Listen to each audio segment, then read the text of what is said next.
ജനങ്ങൾ മനസ്സിലാക്കിയിട്ടുണ്ടല്ലോ ഇന്ത്യ അലയൻസിൻ്റെ രാഷ്ട്രീയം എന്താണ്. അവർക്കും ഒരു ഗുണവും കിട്ടുന്നില്ല.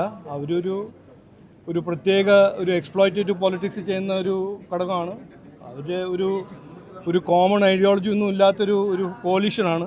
അവർക്ക് ഒരു കോമൺ ഒരു ഐഡിയ ഉണ്ടെങ്കിൽ നരേന്ദ്രമോദിജീനെ എതിർക്കുക, നരേന്ദ്രമോദിജീനെ എന്തെങ്കിലും പറയുക, അവരെക്കുറിച്ച് നുണ പറയുക, ജനങ്ങളെ വെടിയാക്കുക. അത് അവരുടെ രാഷ്ട്രീയം.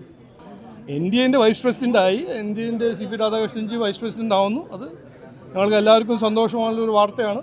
അത് മാത്രമേ എനിക്ക് പറയാനുള്ളൂ.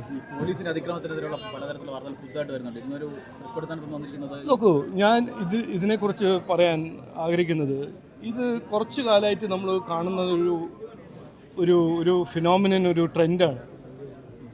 രാഷ്ട്രീയത്തിലും ക്രിമിനലൈസേഷനും, അത് കാണുമ്പോൾ പോലീസിലും അതേപോലെ തന്നെ ഒരു ക്രിമിനൽ എലിമെൻറ്റിൻ്റെ ഒരു നല്ല ഇൻഫ്ലുവൻസ് നമുക്ക് ഇപ്പോൾ പബ്ലിക്കായിട്ട് കാണാൻ കിട്ടുന്നില്ല. അപ്പോൾ ഇതെല്ലാം മാറണം, ഇതെല്ലാം മാറ്റണം. ഇത് മാറ്റാൻ ജനങ്ങൾ ആഗ്രഹിക്കുന്നുണ്ട്.